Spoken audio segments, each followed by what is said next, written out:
Bienvenido a un nuevo contenido de Uninorte Co. No olvides suscribirte a nuestro canal.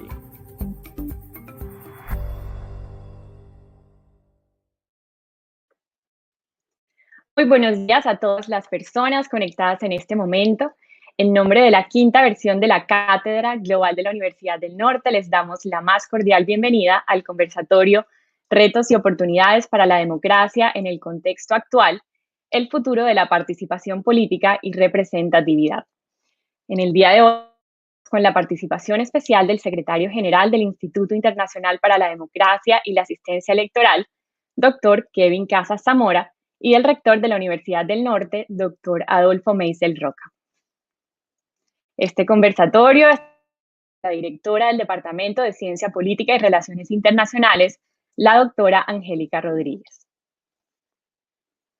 Y a continuación les contaré un poco sobre los panelistas, antes de darle paso a la doctora Angélica. Doctora Adolfo Meisel, economista de la Universidad de los Andes y cuenta con una maestría y doctorado en economía de la Universidad de Illinois, así como un magíster en sociología de la Universidad de Yale. Cuenta además con estudios en economía internacional del Instituto de Economía Mundial Kiel en Alemania.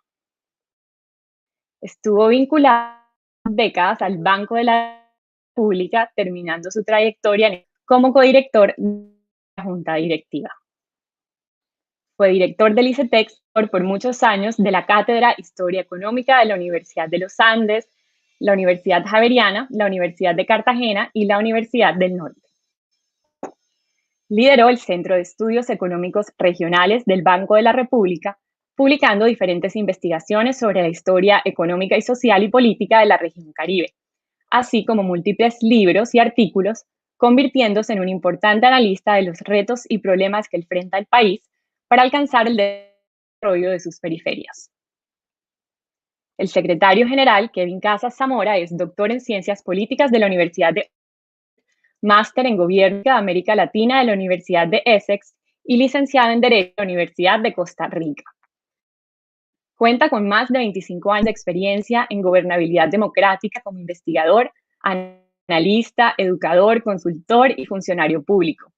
Tiene una carrera académica centrada en sistemas electorales y las instituciones democráticas, con experiencia como funcionario público en su país de origen, así como en organizaciones multilaterales. La Universidad de Georgetown, la Universidad de George Washington y la de Texas en Dallas, entre otras instituciones. El doctor Casas Zamora es miembro principal del Diálogo Interamericano, un centro de investigaciones de políticas con sede en Washington, D.C. Hasta hace poco era miembro de la Comisión Presidencial para la Reforma del Estado de Costa Rica. Fue el segundo vicepresidente y ministro de Planificación Nacional de Costa Rica, secretario de Asuntos Políticos de la Organización de los Estados Americanos, miembro principal de la Constitution y coordinador nacional del Informe sobre Desarrollo Humano del Programa de las Naciones Unidas para el Desarrollo, entre otros. A continuación, le cedo la palabra a la doctora Angélica Rodríguez para que dé inicio al panel. Gracias. Buenos días, doctor Casas Zamora y doctor Meisel. A todas las personas que se encuentran conectadas para este evento, buenos días y bienvenidos al conversatorio que tengo el honor de moderar. A manera de introducción, me permito hacer una breve intervención sobre el tema que estaremos abordando la mañana de hoy. Antes de la pandemia, salvo casos en los que destaca Venezuela, observamos una tendencia de relativa estabilidad democrática en la región.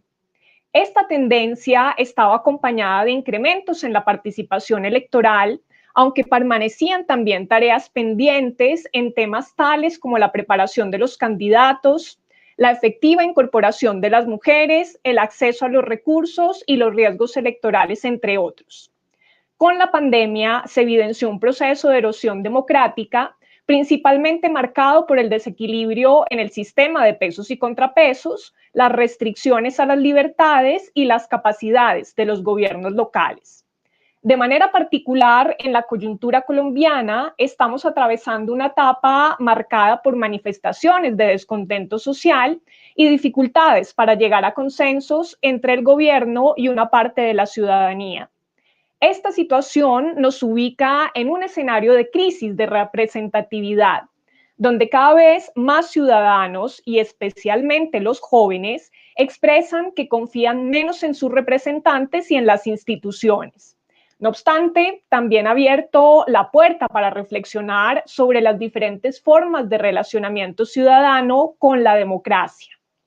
Esta conversación se convierte entonces en un espacio necesario para reflexionar sobre los retos, pero también sobre las oportunidades que se abren para la democracia en el contexto actual. Nos permite de manera particular visionar el futuro de la participación política y la representatividad.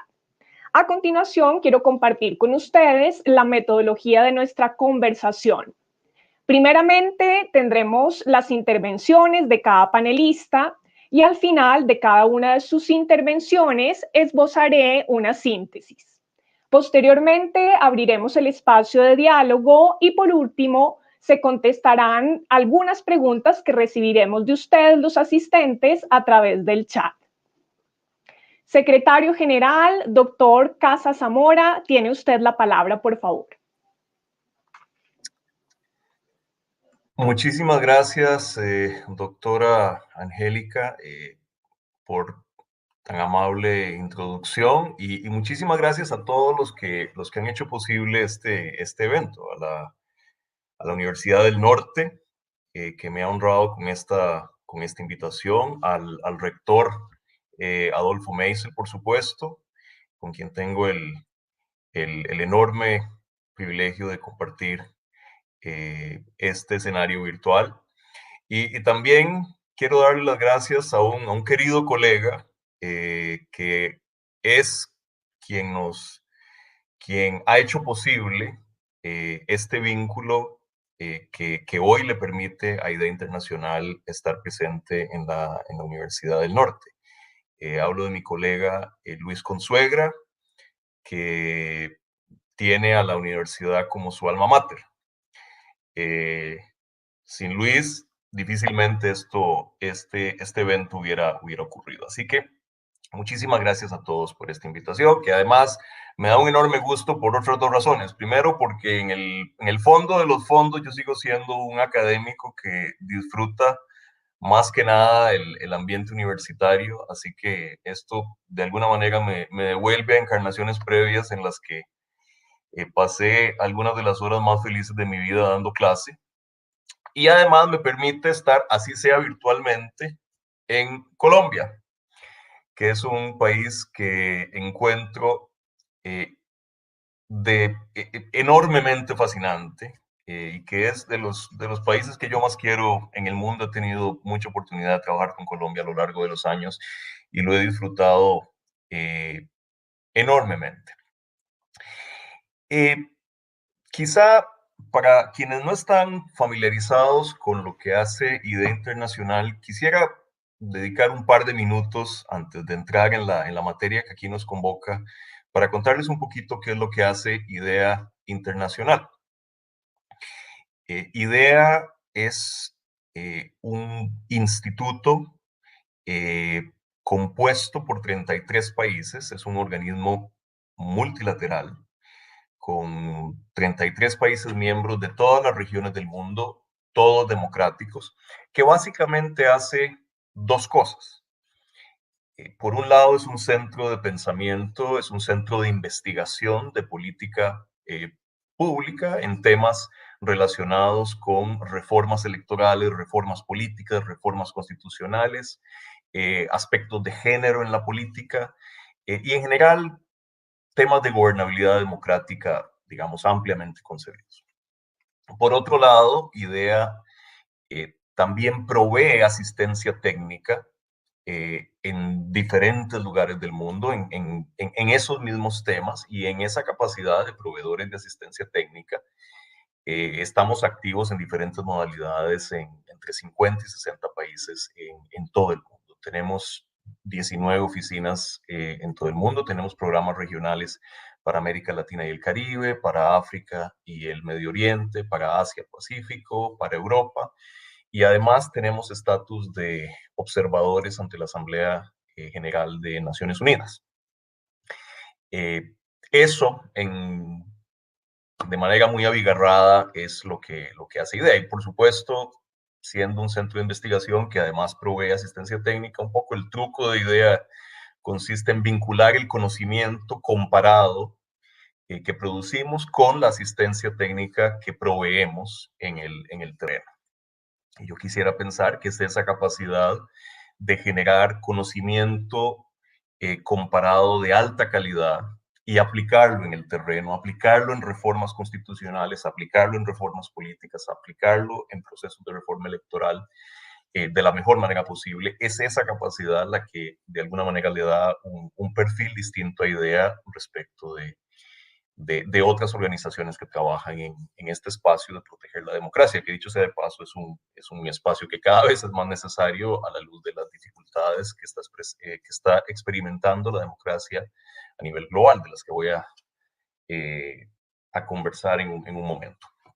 Entonces, eso a manera de una introducción muy rápida de lo que hace IDEA. Una de las cosas que hace IDEA en su condición de centro de investigación es un reporte que publicamos cada 2 años, que de alguna manera se ha convertido en el estandarte de nuestra producción de investigación, que es el reporte sobre el estado global de la democracia, que lo publicamos cada 2 años.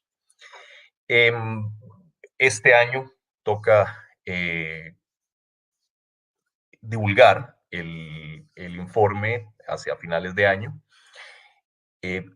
Y es un informe que está montado sobre una gran cantidad de datos que hacen al desempeño político de arriba de 160 países en el mundo, cubriendo 97 variables del comportamiento de los sistemas políticos de esos países, con datos que van a partir de 1975 hasta el año 2021.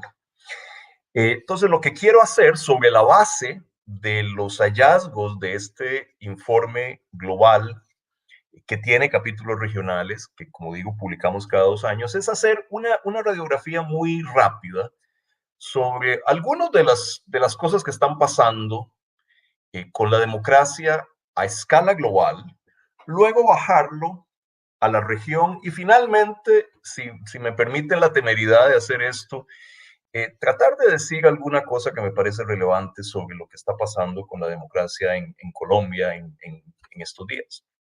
Entonces voy a ir de lo más general tratando de aterrizar en lo más específico.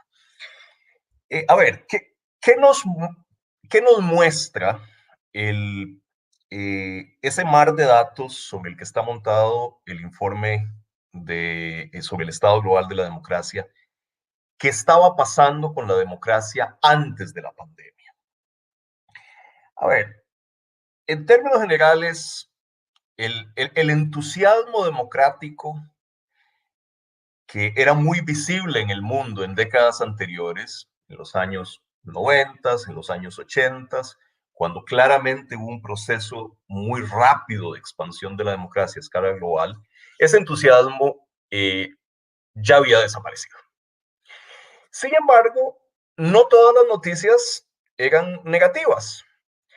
Si ustedes toman y revisen, y ojalá lo hagan, el informe, la última edición del informe del año 2019, ustedes verán que el número de democracias en el mundo seguía creciendo a un ritmo mucho menor de lo que había crecido en los años 70, en los años 80, en los años 90. Piensen, por ejemplo, en el caso de América Latina, cuando casi todos los países de la región, ciertamente no Colombia ni Costa Rica, dicho sea de paso, pero casi todos los otros experimentaron transiciones democráticas. Ese ritmo fue bajando, pero sin embargo el número de democracias seguía subiendo, hasta llegar más o menos a 100 democracias en el mundo, medidas con una metodología que ahí se explica con mucho detalle y todo lo demás. Y el número de democracias seguía creciendo porque la demanda democrática no ha desaparecido.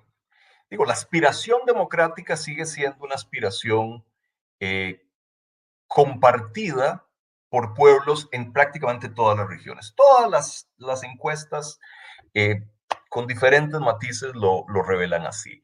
Y precisamente por eso, procesos de apertura democrática siguieron apareciendo en los últimos años en países que realmente eran tierra agreste para el ideal democrático, donde nunca la democracia había prosperado. Países como Myanmar, países como Armenia, países como Malasia, países como Gambia, países como Etiopía.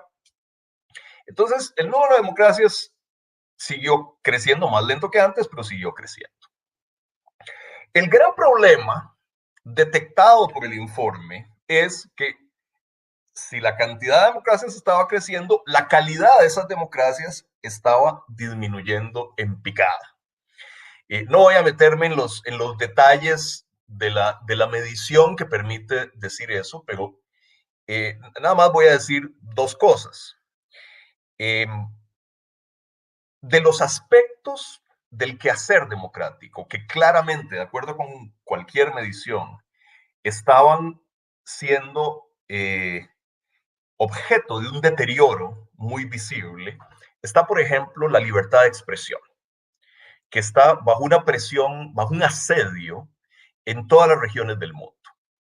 O sea, es cada vez más común que los gobiernos tienden a constreñir de diferentes maneras la capacidad de la prensa independiente de hacer su trabajo. El espacio cívico, la capacidad de la sociedad civil para organizarse, mantenerse activa, plantear demandas a quienes gobiernan, ese espacio cívico se estaba viendo constreñido desde antes de la pandemia en prácticamente todas las regiones del mundo. Y aquí hay una cosa muy interesante, que es que los desafíos de pérdida de calidad de la democracia son desafíos globales. Digo, aquel cuento que a veces oía uno cuando trabajaba en estos temas de que, bueno, claro, es que los problemas de la democracia son visibles en las democracias más jóvenes y en las democracias pobres, subdesarrolladas. Mire, ese cuento desapareció.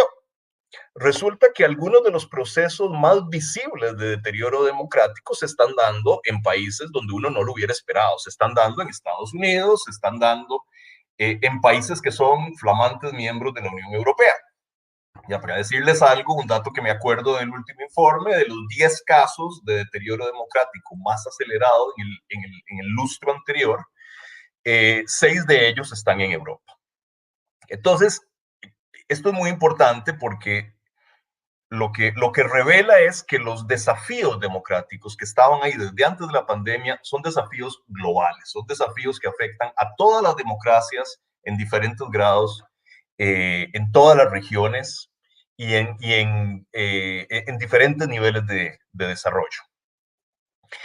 Y otra de las cosas, y esto va a ser muy importante para lo que voy a decir más adelante, otra de las cosas que resultó muy claro de los datos del informe es que hay áreas del quehacer democrático donde en las últimas 4 décadas el progreso ha sido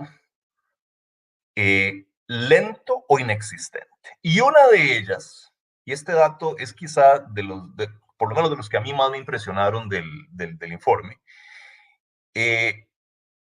cuando uno toma la proporción de países que tiene altos niveles de corrupción en el mundo, desde 1975, año con año, hasta ahora, esa proporción no ha cambiado un ápice. Lo que hay es una línea plana, plana, plana, plana, plana, plana. Lo cual es sorprendente, habida cuenta que el tema de la corrupción ha adquirido una gran notoriedad en el debate, se le ha echado muchísima plata y se le ha puesto todo tipo de esfuerzo para tratar de combatir la corrupción sin resultados visibles. Y parte de la razón por la cual no hay resultados visibles y por la razón por la cual la línea es plana, tiene que ver con que en materia de independencia judicial, la línea también es plana. Digo, es prácticamente imposible tener éxito contra la corrupción si no se protege la independencia judicial y si no se avanza en la tarea de crear poderes, instituciones judiciales que sean realmente autónomas, capaces de combatir exitosamente la impunidad. Eso a grandes rasgos es lo que sucedía antes de la pandemia. Viene la pandemia, que lo que hace es añadir un estrés enorme a sistemas democráticos que ya de por sí estaban enfrentando problemas graves. ¿Y qué pasa cuando llega la pandemia? Pasan varias cosas. En primer lugar, prácticamente todos los países del mundo invocan poderes de emergencia. Casi todos los gobiernos del mundo invocan poderes de emergencia. Ahora bien, no hay nada inherentemente negativo en invocar poderes de emergencia. Son una parte legítima de prácticamente todas las constituciones democráticas del mundo. Para enfrentar justamente situaciones excepcionales como la que hemos vivido durante los últimos 14, 15 meses. El problema es que para que esos poderes de emergencia sean compatibles con la democracia, deben invocarse y deben ejercitarse de una cierta forma, deben estar sujetos a límites temporales, deben estar sujetos a vigilancia y control y deben ser proporcionales y relacionados con la naturaleza de la emergencia que genera su aplicación.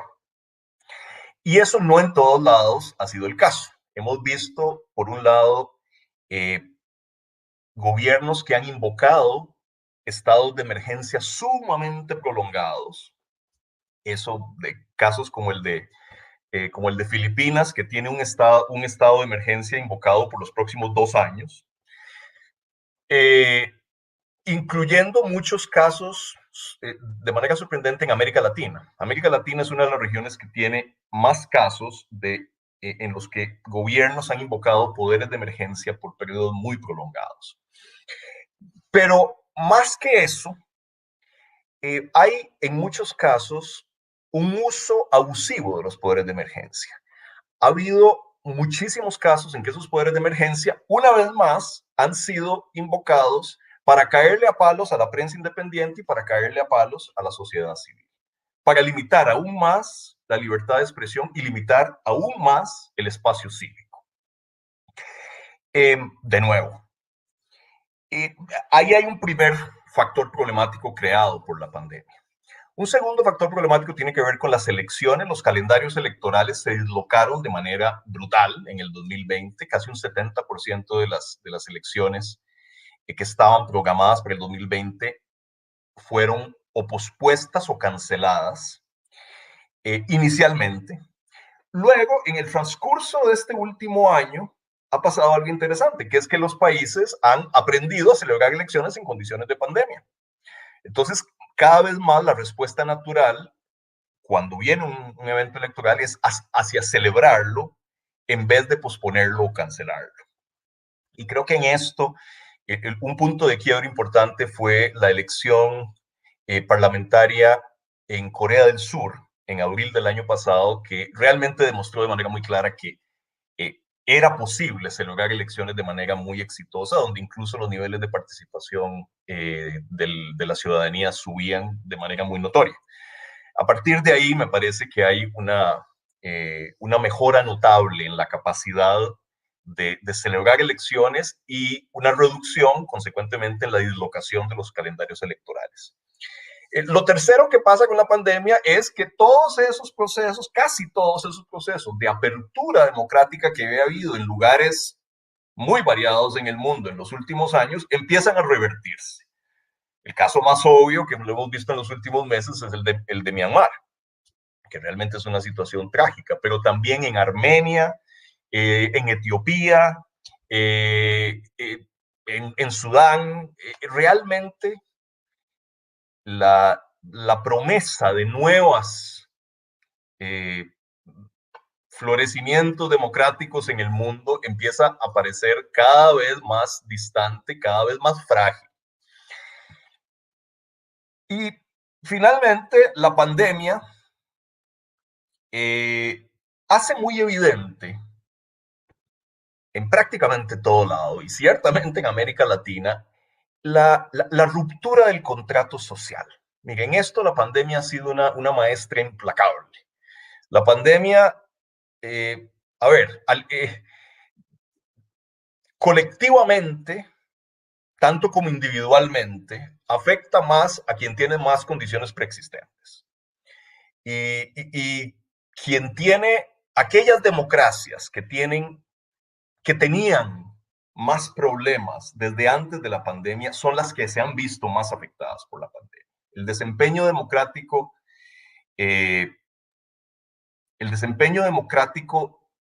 que más ha sufrido es el de aquellas democracias que ya de por sí estaban bajo asedio antes de la pandemia.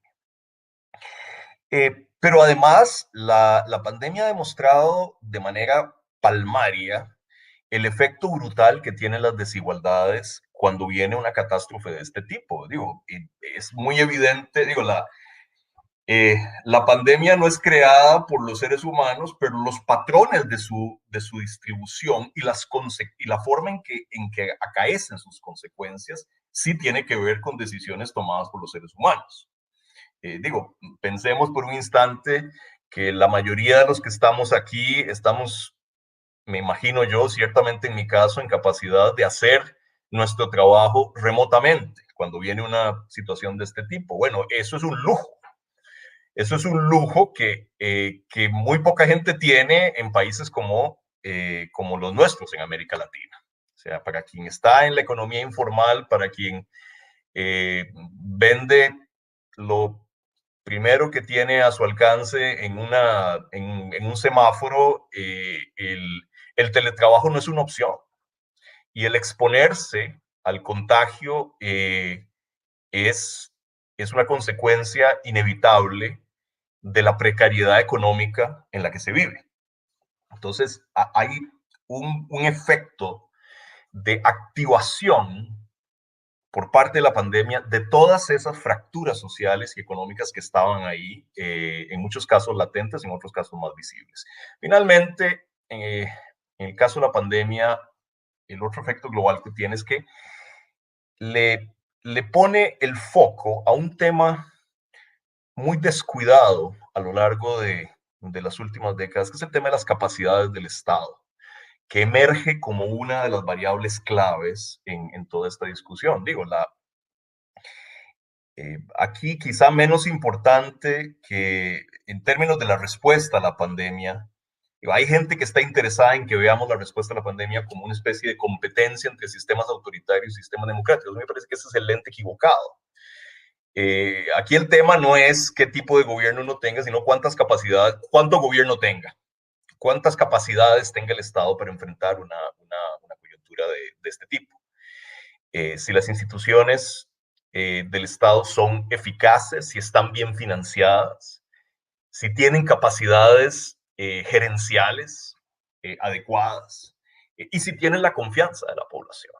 Entonces, el tema de las capacidades del Estado ha emergido como una de las grandes discusiones de esta pandemia. Y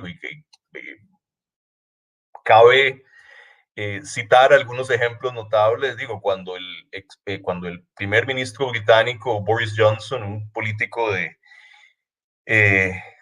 conservador de tomo y lomo, sale del hospital después de haber experimentado el virus, lo primero que hace es hacer una defensa apasionada del sistema de salud pública de su país, diciendo que es la joya más valiosa que tiene su país. Bueno, ahí tiene uno una idea de por dónde van corriendo los vientos. O sea, que realmente la discusión sobre el Estado ha adquirido un cariz muy diferente al que tuvo en las últimas 4 décadas, cuando más bien la tendencia dominante en el debate global era ver cómo sacábamos al Estado del medio. Ahora, América Latina. Digo, la pandemia ha sido terrible para América Latina. Yo no creo que haya ninguna región que se haya visto más golpeada que América Latina. Lo vemos en las muertes. América Latina, que tiene 8% de la población mundial, tiene casi un 30% de las muertes a nivel global, las muertes por COVID-19. La contracción económica que ha experimentado la región es la peor en el último siglo. La caída de la economía en América Latina el año pasado fue alrededor del 7-8% del Producto Interno Bruto. Además, en un momento, esa caída económica encuentra a los países de la región, el rector lo sabrá mejor porque es economista, yo no lo soy, encuentra a los países de la región con un espacio fiscal muy limitado. La deuda pública en América Latina anda en el orden del 80% del Producto Bruto. Y encuentra a la región, y aquí volvemos a las condiciones preexistentes de las que hablaba yo antes, encuentra a la región con gravísimos problemas de gobernabilidad. Por un lado, la erosión visible del apoyo a las instituciones democráticas. Si ustedes toman los datos del Latinobarómetro, una encuesta regional, el apoyo a la democracia como sistema de gobierno ha caído 13 puntos en la última década. ¿Por qué? Mire, esa es la pregunta del millón, pero hay algunos atisbos de respuesta que uno puede intentar. El tema de la corrupción que mencionaba yo antes es una constante en el enojo ciudadano.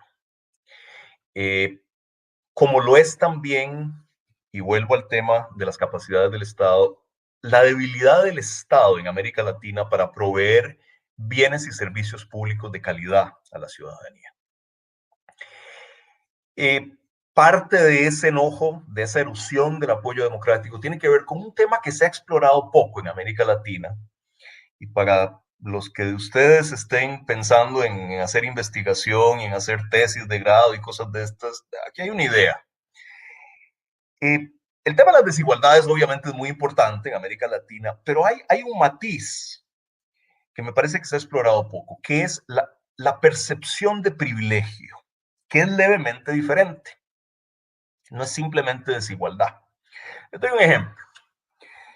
Hace unos días leía una cosa que tenía que ver con los magistrados del Poder Electoral, del Tribunal Electoral en México. Y por razones que serían largas y no demasiado relevantes de explicar, se referían a los beneficios que confiere el cargo a los miembros de la autoridad electoral en México. Resulta que un magistrado del Poder Electoral en México tiene un salario de más o menos $30,000 por mes. Este sujeto del que hablaban tiene 7 vehículos pagados por la institución, 7 vehículos de utilización discrecional para él y su familia, le pagan 2 líneas de teléfono celular, le pagan parte de la educación de sus hijos.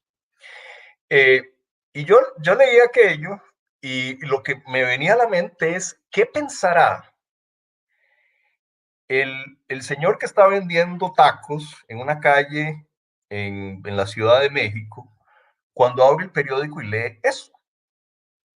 Lo interesante de esto es que, digamos, un magistrado del Poder Electoral en México no es Carlos Slim.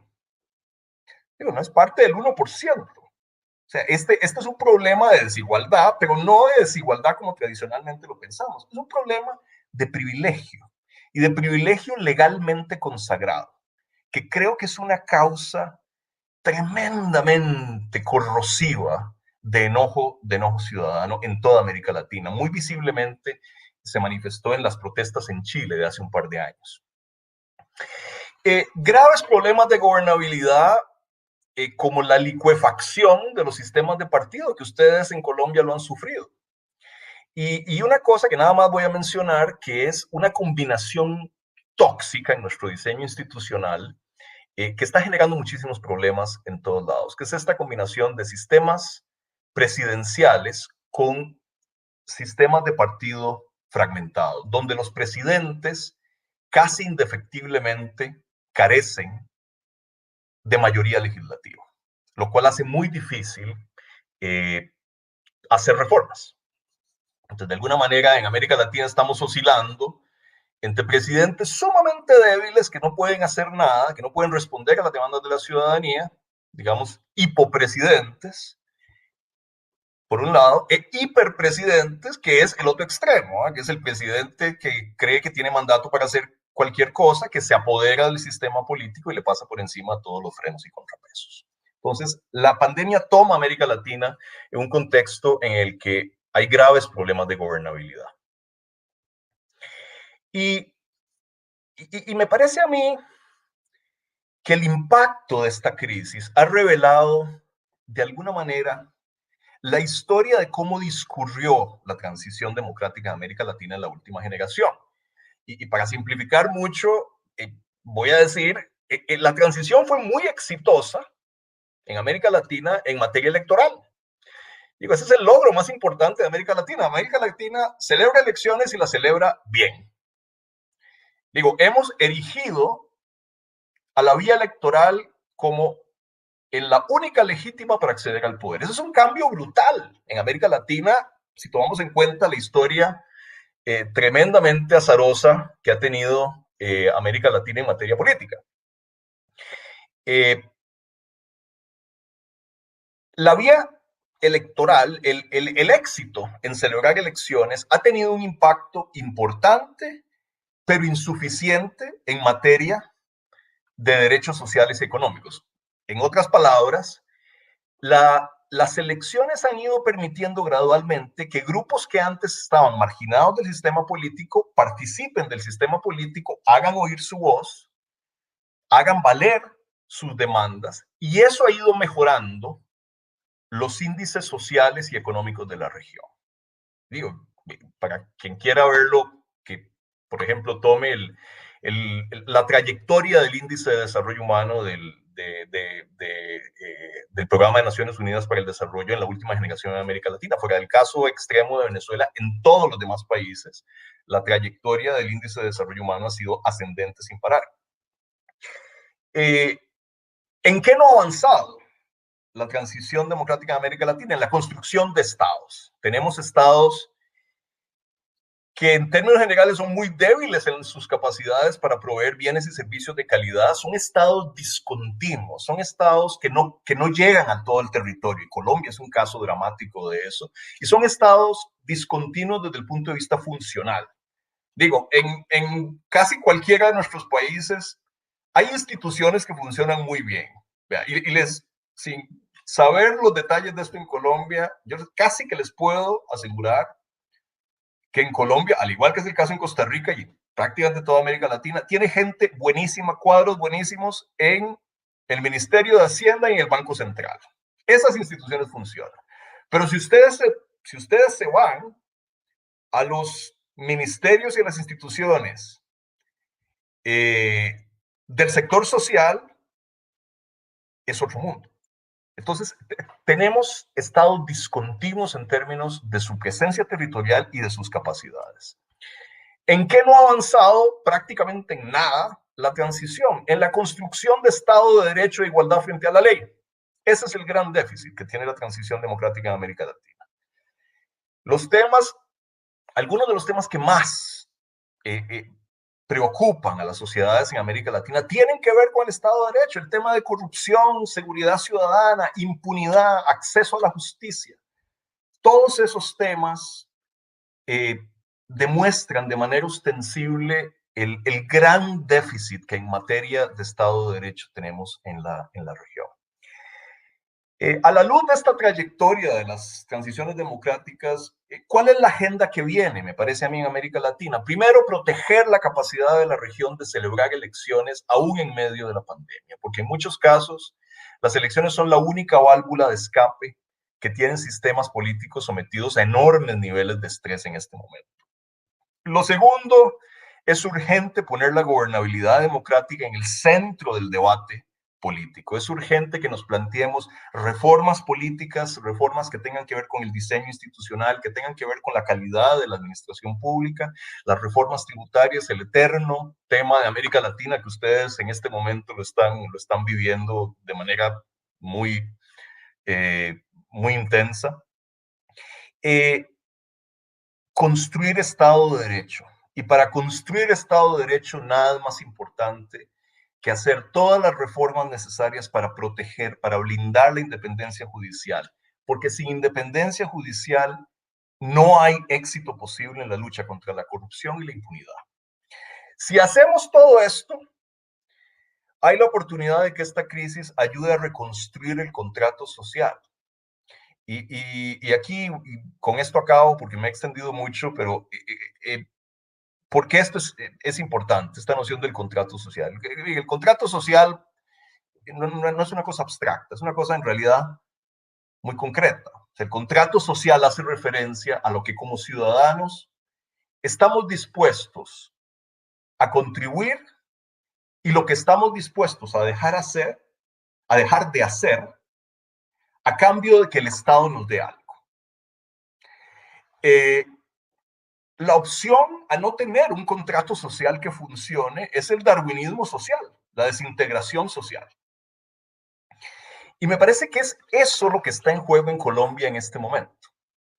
Yo tengo la sensación de que parte del enojo que hay en las calles en Colombia en este momento tiene que ver, para decirlo en corto y claro, y no es más que una percepción, creo que hay una percepción muy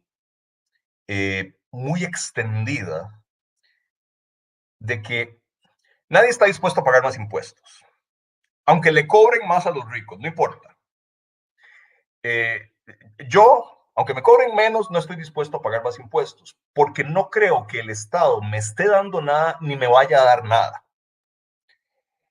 Ese es el tema clave. Ese es un contrato social roto, en un sentido muy concreto. Ahora, ¿cómo? Ojo, no es una discusión exclusiva de Colombia. Esa discusión sobre el contrato social es la que está dilucidándose en este momento en Chile a través de una asamblea constituyente. Yo quisiera pensar que en el caso de Colombia, como en el de otros países, se van a activar procesos, espacios de diálogo social y político amplio, más allá de los partidos políticos y el Congreso, que me parece que no están a la altura del desafío, que se van a activar espacios de diálogo político y social amplio que permitan reconstruir ese contrato social. Y que ojalá esta crisis lleve a un equilibrio diferente, a una sociedad más incluyente, a estructuras económicas más equitativas y a un sistema político, en última instancia, más democrático. Yo creo que esa es la oportunidad que yo hubiera esperado que el acuerdo de paz le abría a Colombia. Y es una oportunidad que no hay que perder. Mire, yo vengo de Centroamérica. Y seamos brutalmente francos, Centroamérica desperdició la paz. Ojalá lo mismo no le pase a Colombia. Muchas gracias. Gracias, secretario general, por su intervención. Si me lo permiten, yo quisiera hacer una breve síntesis destacando 3 elementos que usted ha compartido con nosotros a partir de esos hallazgos del informe sobre el estado general de la democracia.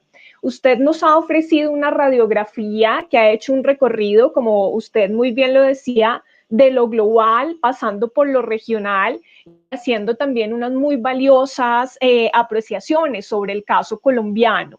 Sobre este asunto de la democracia a nivel global, nos regaló una diferenciación entre la situación de antes de la pandemia, donde, como usted nos decía, ese entusiasmo democrático se había matizado, seguía creciendo el número de democracias, porque justamente la demanda democrática no había desaparecido, pero la preocupación recaía sobre la calidad de la democracia. Cuestiones que usted destacaba como la libertad de expresión, ¿verdad? Y el espacio cívico, y además también una preocupación por áreas donde ese progreso era muy lento o inexistente, donde destacaba justamente el asunto de la corrupción y la relación con la independencia judicial. Luego nos habló de un escenario que se va transformando posterior o en el marco de la pandemia mejor, donde aparecen una serie de desafíos, un estrés que se le añade justamente a esos sistemas democráticos que tienen que ver con la invocación de los poderes de emergencia, que se vuelven cada vez más permanentes y que además se comienza a presentar un uso abusivo.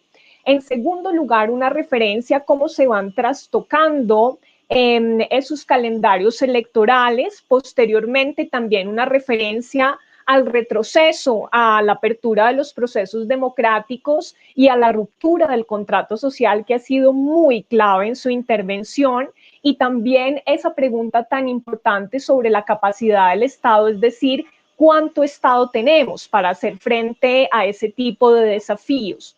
Posteriormente usted avanzó sobre nuestra región, América Latina, que efectivamente ha sufrido unas afectaciones inmensas por la pandemia, con un impacto económico amplísimo, donde destacaba la erosión a ese apoyo a las instituciones democráticas y al sistema democrático en sí.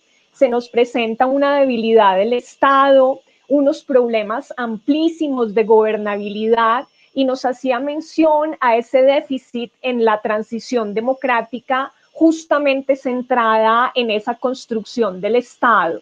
Finalmente, su intervención termina con una reflexión sobre el contrato social, sobre la necesidad de reconstruir ese contrato social en Colombia para tener una sociedad más incluyente, más equitativa y un sistema más democrático. Yo quiero ahora darle la palabra al doctor Meisel, por favor. Muy buenos días, Angélica, muchas gracias. Y secretario, muchas gracias por esa presentación tan amplia, tan didáctica, que nos da un buen panorama de cuáles son algunos de los problemas de la democracia en el mundo. Yo soy optimista en este tema de la democracia.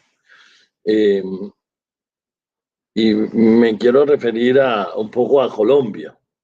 El tema de Colombia, de los sucesos recientes que hemos venido, es una conjunción de varios factores, algunos de ellos de tipo estructural y otros que se han venido agregando en épocas más recientes. Y algunos, para usar un símil de la historia de Colombia, algunos floreros de Llorente. El florero de Llorente fue un florero que se desató aquí uno de los procesos de independencia de los españoles. Era un suceso simplemente que fue un catalizador de algo más profundo, estructural. Entonces, lo primero que señalaría es que nosotros venimos en Colombia en una polarización política que viene de tiempo atrás, donde el centro del espectro político se ha debilitado y se han fortalecido las posiciones más radicales a la izquierda y a la derecha.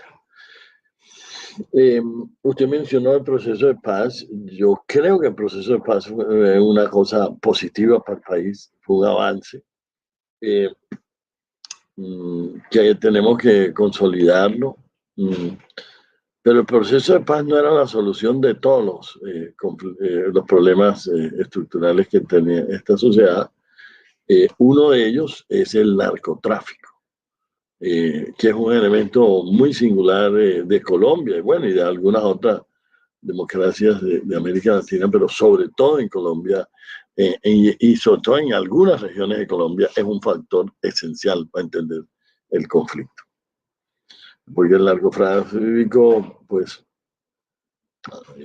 ha dado recursos, pues, es infinitamente rentable y, por lo tanto, permite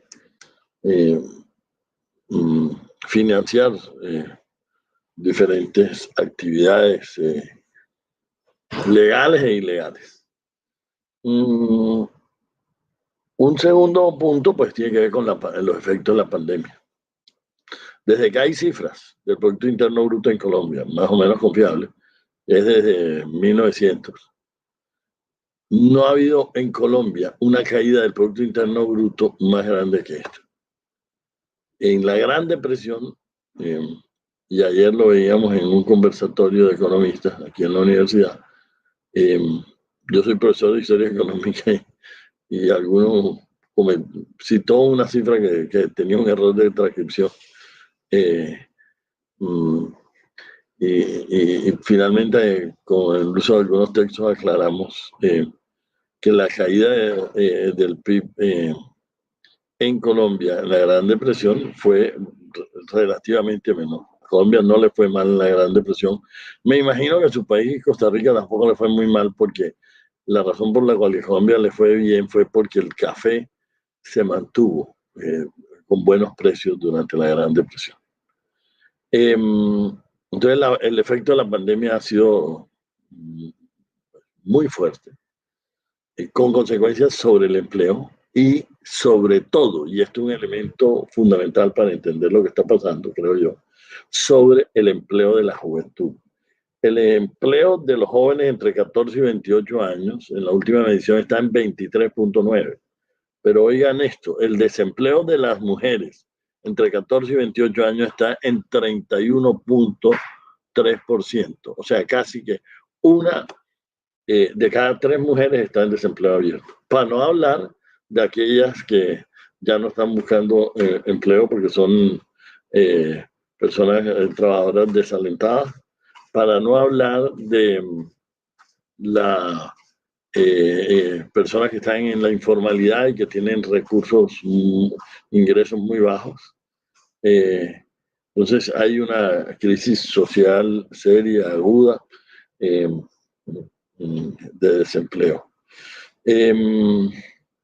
Y adicionalmente a esto, ya como un factor detonador, viene la reforma tributaria. Reforma tributaria que tuvo varios problemas. Un problema, el tamaño de lo que se pretendió hacer era exagerado. Era exagerado porque en una pandemia, con unos niveles de desempleo tan altos, lo que había que hacer, y muchos lo plantearon, y aquí no quiero pasar de sabiondo, pero lo había planteado en algunos chats que esta tenía que ser una reforma. Lo planteé en algún escenario internacional de algunas personas que me preguntaron previamente y señalaba que había que hacer una reforma, pues la que se necesitaba, no una reforma estructural como se habló. Uno no hace en medio de una crisis severa una reforma estructural, eso lo puede hacer después y simplemente hacer lo que se necesita para no complicar más las cosas. Pero aquí voy a hacer una reflexión de profesor de macroeconomía introductoria. Lo que dicen los libros de texto, después de Keynes, el gran economista del siglo XX, John Maynard Keynes, y lo que conocemos con la economía keynesiana, sugiere que en las épocas de presión, de recesión, de caída del producto, el Estado debe entrar a gastar más para subir la demanda efectiva y morigerar la caída del producto y el empleo. Eso dice el libro de texto. ¿Cómo hacemos las cosas normalmente en América Latina? A la inversa de lo que dicen los libros de texto. Nosotros en las bonanzas, cuando se debe ahorrar, nos gastamos la bonanza y un poco más, nos endeudamos. Entonces, cuando viene la caída del producto, nos coge con el agua al cuello, no tenemos los ahorros y no tenemos capacidad de endeudamiento. Eso nos pasa. Si hubiéramos estado con un bajo endeudamiento, hubiéramos podido aumentar sin problema el endeudamiento. ¿Cómo lo hacen muchos de los países desarrollados? Pues pongo el ejemplo de Noruega, país petrolero, que ahorró buena parte de sus recursos de la bonanza petrolera. ¿Cómo es el déficit fiscal de Noruega? Siempre, cero, porque tienen un fondo, unos ahorros que le permite gastar de ese fondo de los intereses. Y si eventualmente la cosa se pusiera muy complicada, cogen de esos ahorros para tapar el hueco. Entonces, digamos, porque la gente se dice, bueno, ¿y por qué reforma? Sí se necesita reforma tributaria. Pues se necesitaba, digamos, eso es era un remedio, pero había que dosis. Ustedes saben que los remedios pueden ser veneno. Un remedio excesivo puede matar al paciente. Entonces, aquí a mí, en mi concepto y en el concepto de muchos, un remedio excesivo. Y ya uno podría entrar en detalle de algunas cosas que no se debieron tocar. Yo no pienso que se hubiera debido tocar temas como el IVA, eso era intocable, cómo ampliar la base. ¿Y quién estaba planteado que iba a pagar esa reforma? La clase media. La clase media. ¿Por qué? Porque generalmente las personas de más bajos ingresos no declaran impuestos. Y si no se aumenta el IVA, pues, y reciben subsidios. Eso lo pueden ver en el libro Capital e Ideología de Piketty, que tiene una gráfica. Eso no solo pasa en Colombia, eso pasa incluso está pasando en países desarrollados. Él tiene una gráfica que no es original de él, pero él la ha popularizado, Piketty, que es la persona que más ha estudiado en el mundo el tema de la distribución del ingreso. Yo creo que los que no lo conocen, familiarícense con él porque creo que se va a ganar el premio Nobel bien merecido por un trabajo empírico maravilloso sobre la distribución del ingreso en diferentes países del mundo.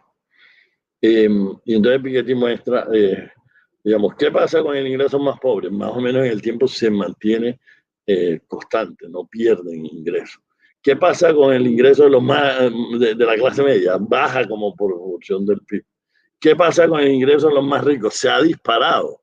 ¿Por qué? Por cosas como la liberalización de algunos sectores, por cosas en el caso nuestro como las enormes exenciones que han recibido algunos sectores productivos. Entonces, esa reforma, por ejemplo, y yo creo que eso se va a hacer en los próximos meses, tendría que echar para atrás algunas de esas enormes concesiones que se han hecho en reducción de impuestos a sectores productivos, excesivas. Yo en general pienso que solamente, digamos, habría que tener muy pocos subsidios y muy focalizados, pero por supuesto no a quienes tienen más ingresos. Y lo otro, que las personas que están en los niveles de ingresos más altos, como tienen empresas, como tienen posibilidades de tener sus recursos en paraísos fiscales, pues pueden evadir impuestos. Entonces, pero la clase media no, porque los que somos asalariados vivimos de nuestro salario y entonces eso es completamente transparente para las autoridades tributarias y pues simplemente nos retienen el salario y nos pagan eso y pagamos hasta el último peso. Por la derecha además se cobra porque en la mayor parte pues viene simplemente con la retención, o sea, ni siquiera lo recibimos en nuestro cheque mensual. Pues esta es una reforma que iba a ser impopular con la clase media.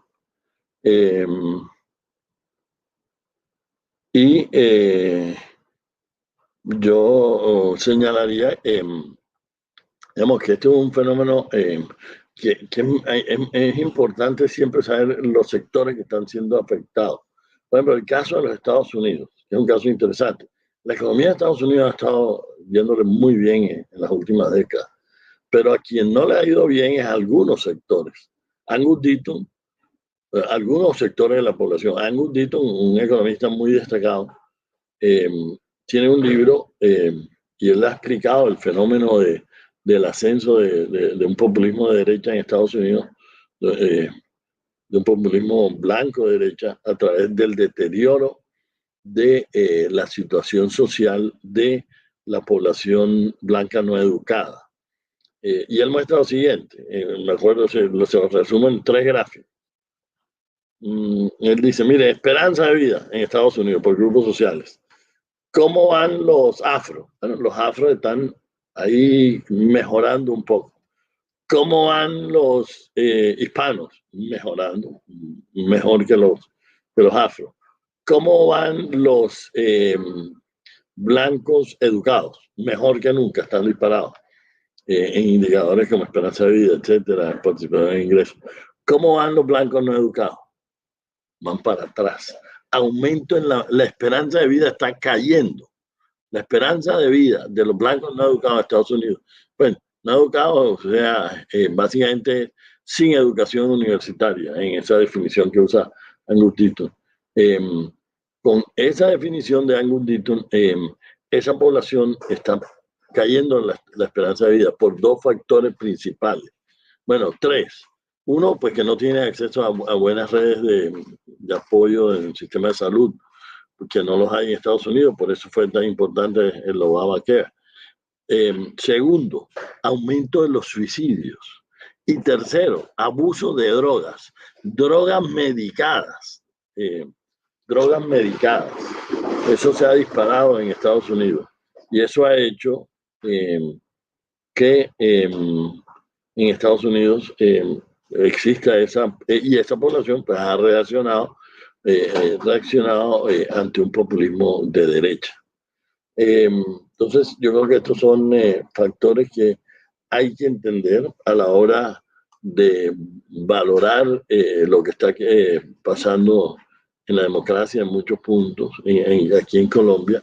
Yo lo de los jóvenes lo veo muy claro por el tema del desempleo. Digamos, pues unos desempleos de este nivel, pues necesariamente tienen que revertir.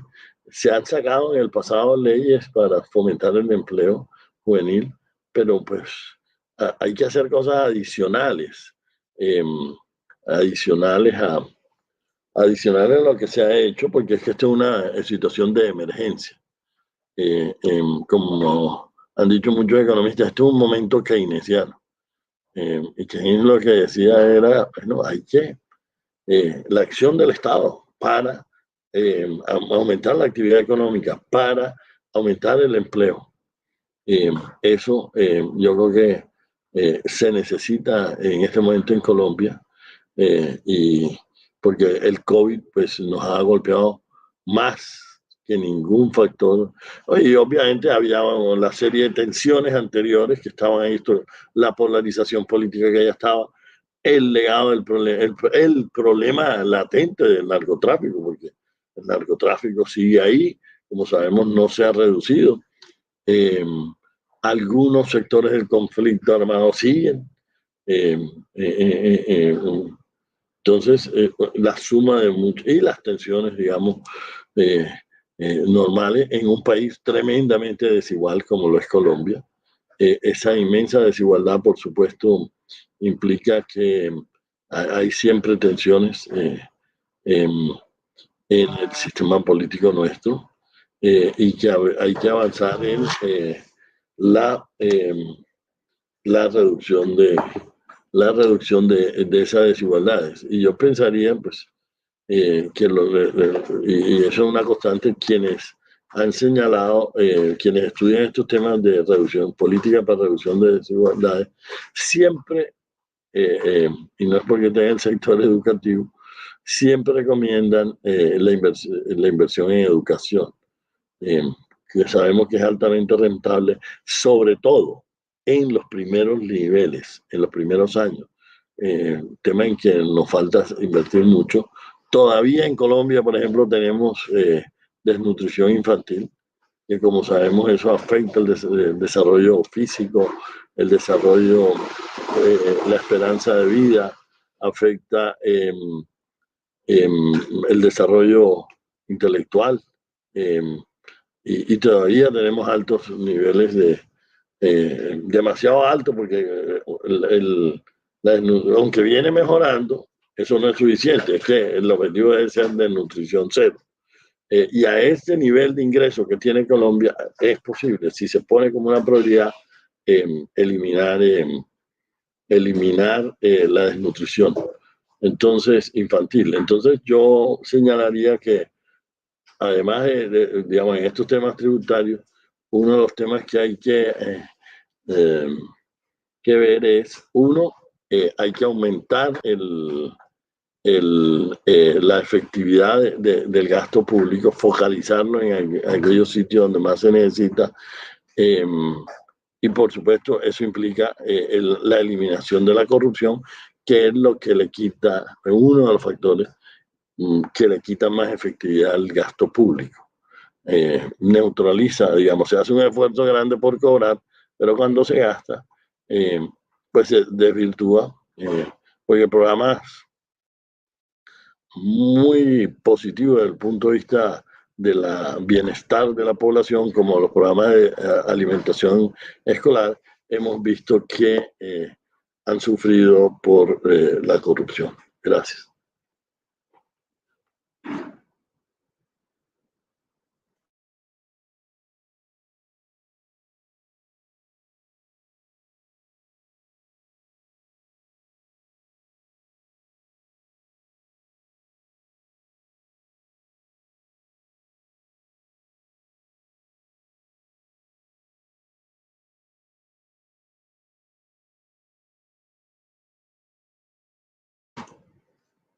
Creo que Angélica tiene dificultades para conectarse, secretario.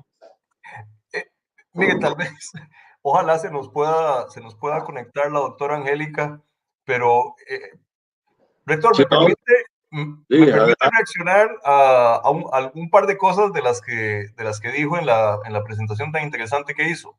Con mucho gusto, adelante. Perfecto. Mira, así vamos conversando un poquito entre los dos. A ver, lo primero es que, mire, estoy totalmente de acuerdo con una de las cosas que dijo hacia el principio de su presentación sobre el tema de cuán oportuno es hacer una reforma tributaria en medio de un descalabro como el que estamos viviendo. Y lo que eso revela sobre uno de los patrones históricos típicos de América Latina. Lo que usted dice es absolutamente cierto. América Latina, en vez de ser contracíclica, es procíclica, siempre.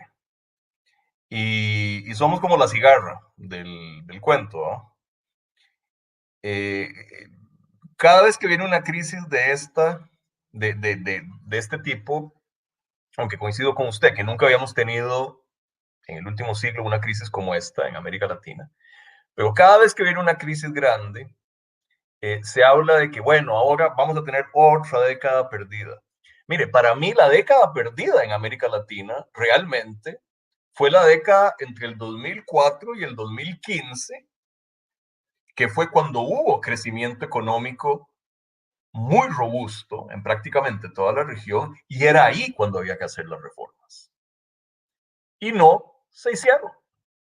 No se hicieron. Ahora estamos pagando el precio de la inacción y la crisis nos agarró con el agua al cuello.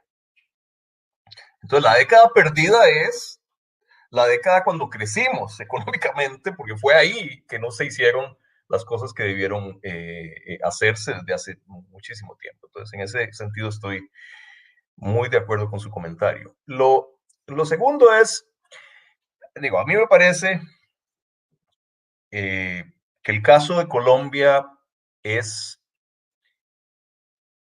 una muestra elocuente de un problema más amplio, de un dilema que tiene América Latina.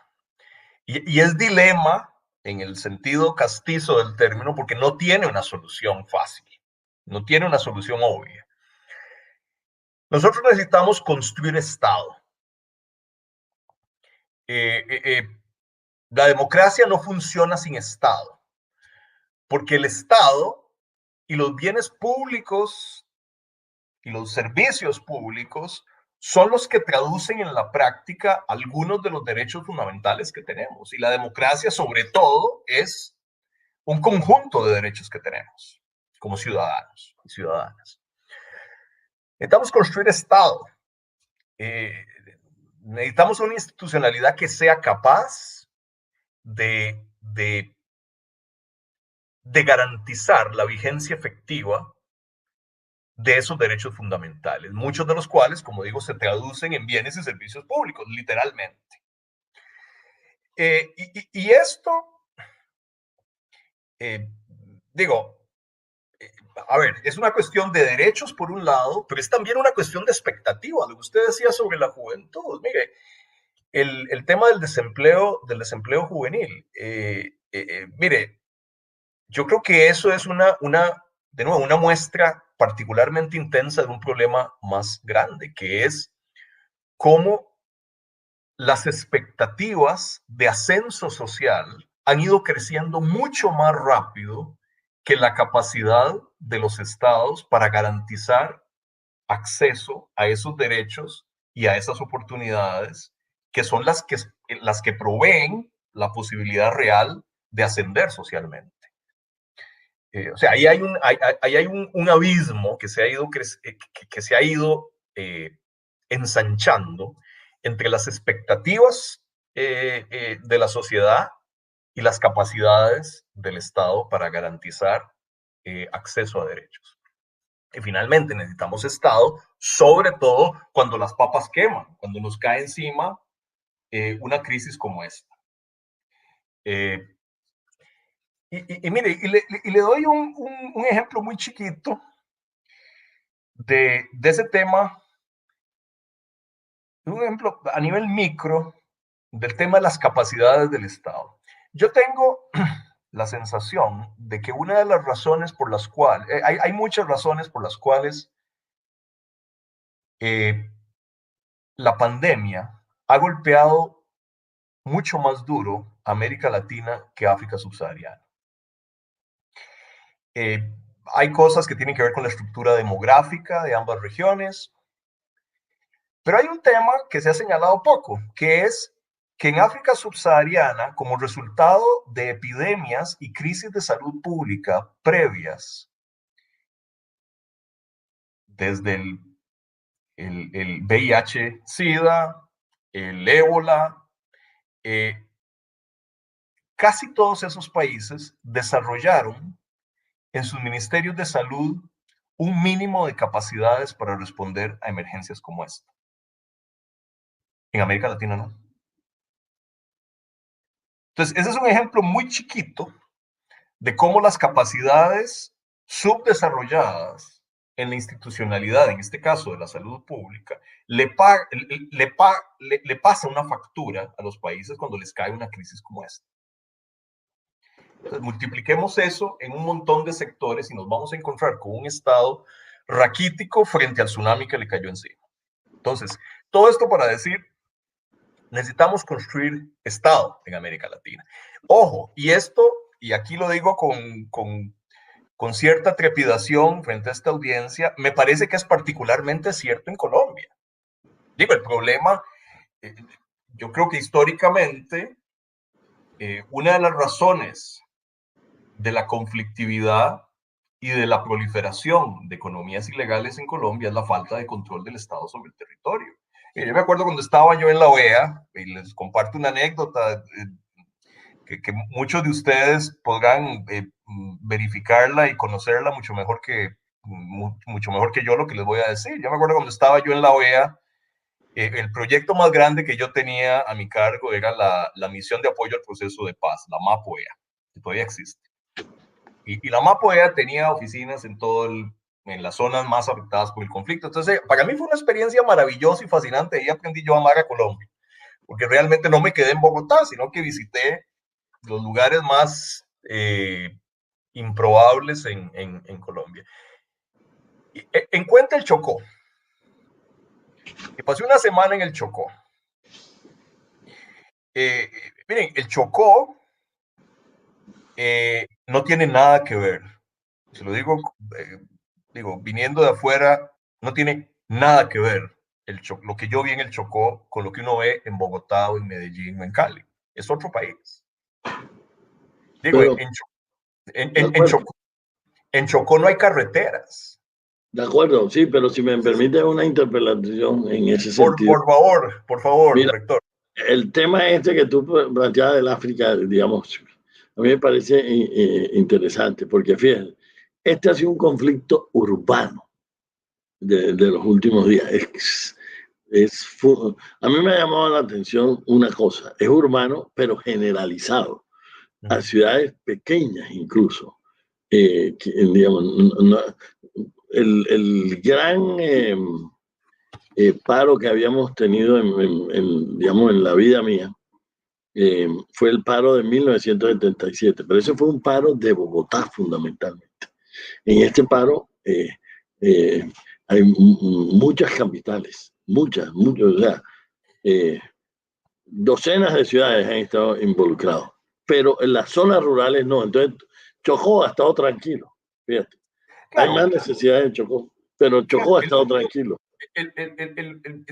Si me permite, rector, totalmente de acuerdo. Mire, el punto que estoy tratando de hacer es otro. El punto que estoy tratando de hacer es que la tarea de construir un Estado que pueda ejercer control efectivo sobre el territorio, que es en última instancia lo que queremos en toda América Latina, es particularmente urgente y ha sido particularmente visible en el caso de Colombia. Ahora, el gran problema, y por eso decía que era un dilema, el gran problema es que construir un Estado cuesta plata. Cuesta plata. Entonces, el tema es cómo, de dónde va a salir esa plata. Y lo que yo noto con esta discusión sobre la reforma tributaria, en el caso de Colombia, como lo sería una discusión sobre reforma tributaria en prácticamente toda América Latina. Digo, no creo que sea, esto no es un tema particular de Colombia, la misma efervescencia se generaría en cualquier otro país. Lo que está en el fondo de esa resistencia a pagar más impuestos, a ampliar la base tributaria, aunque le cobren más al otro, lo que está en el fondo es un problema de confianza en las instituciones. Yo no estoy dispuesto, poco es el discurso, yo no estoy dispuesto a pagar más impuestos porque pienso que se nos van a robar. Yo no estoy dispuesto a pagar más impuestos porque siento que lo que voy a hacer es financiar una serie de privilegios y canonjías legalmente constituidos. Entonces, lo que hay es un problema de confianza, un problema de confianza muy fregado. Mire, si usted toma, por ejemplo, los datos del Latinobarómetro, y aquí voy a citar de memoria, pero hay una pregunta que hace el Latinobarómetro que que tiene un resultado demoledor en toda América Latina, que es, ¿cree usted que el sistema político funciona para proteger los intereses de toda la sociedad? ¿O cree usted que el sistema político funciona para proteger los intereses de unos pocos? 90% de la población en América Latina, y más en algunos países, responde que el sistema político funciona para proteger los intereses de unos pocos. Entonces, ahí hay un problema muy fregado, un problema de confianza muy básico, sí, que yo no tengo una manera fácil de resolver. Se me ocurre que la única manera de resolverlo es a través de un proceso muy prolongado de diálogo político y social, y que quienes tienen sus privilegios tutelados por la ley tienen que ceder. Pero ¿sabe qué? En esta reforma no falló eso, aparentemente. Esto es una cosa increíble, o sea, realmente, o sea, esto es una cosa increíble. Se plantea, lo voy a resumir así como lo entiendo yo. Se plantea una reforma estructural de un tamaño descomunal para el momento, de casi 3 puntos del PIB. Y estructural, con esa palabra. Metieron cosas que los muchachos no han hablado, porque que no se han hablado en los paros, que es el tema de la reforma pensional, muy compleja, muy complicada. Ni siquiera ha sido un tema de discusión. No había que meterlo. Y a la juventud eso no les interesa en este momento porque las prioridades de ellos son otras. Entonces, hubo sectores de los gremios, que representantes digamos, de los grandes capitales, que ofrecieron una fórmula de transacción donde la reforma era más pequeña, y ellos asumían buena parte de esa reforma a través de aceptar que se les quitaran exoneraciones o se les prolongara por el tiempo. O sea, hubo posibilidades de haber llegado a arreglos. Y otra cosa que yo creo que pues, yo siempre he pensado que esta debió ser una reforma temporal. ¿Por qué? Porque es que el problema en 2 años de la pandemia va a estar superado.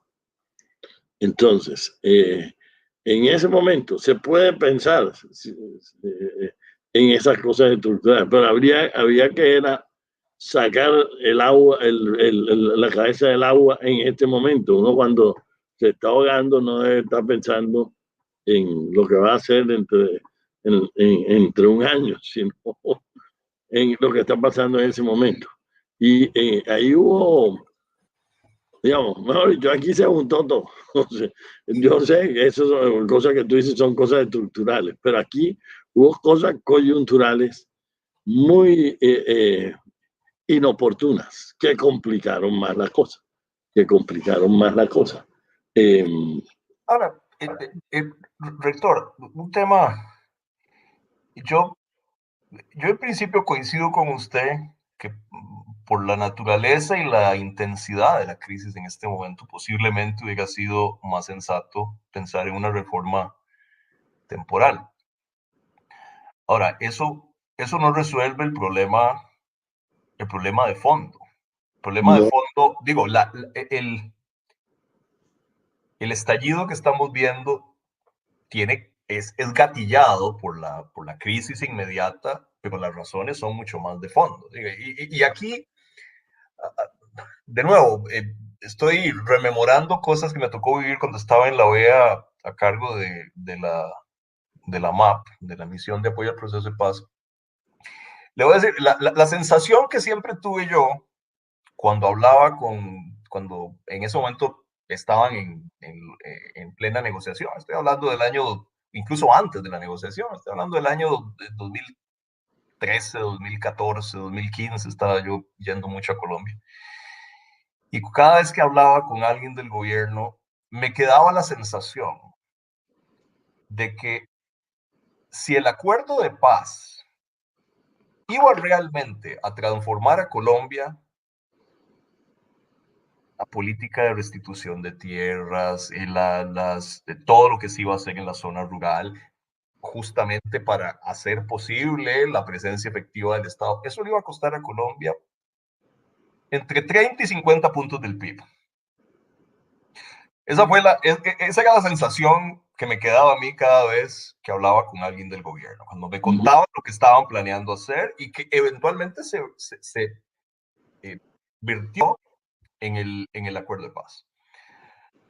Entonces, la pregunta es, ¿de dónde van a salir esos entre 30 y 50 puntos del PIB para transformar verdaderamente a Colombia? En Centroamérica fue lo mismo. Y la plata nunca apareció. La plata nunca salió. Nunca se hizo una transformación tributaria de esos países y siguen, con el perdón de la audiencia, siguen igual de jodidos que siempre. Entonces, ese es el tema. Digo, a mí me da la impresión de que mientras no se haga una transformación estructural de la estructura de la tributaria en Colombia, que implica a su vez una redistribución del poder político, porque esas cosas no pasan solas y no pasan por voluntad propia de quienes tienen que pagar más impuestos. Esta oportunidad que tiene Colombia de refundar el país se va a perder, como se perdió en Centroamérica. Digo, ustedes pueden acabar con un acuerdo de paz que no va a ser más que una cesación de hostilidades. Y está bien. Está bien. Pero, digo, ¿de dónde va a salir la plata que va a permitir en Colombia pagar más Estado? No sé. Mayor crecimiento necesariamente. Necesitamos crecer más para lograr. Claro, eso es parte de la ecuación, sin duda. Necesitamos crecer. Incuestionablemente.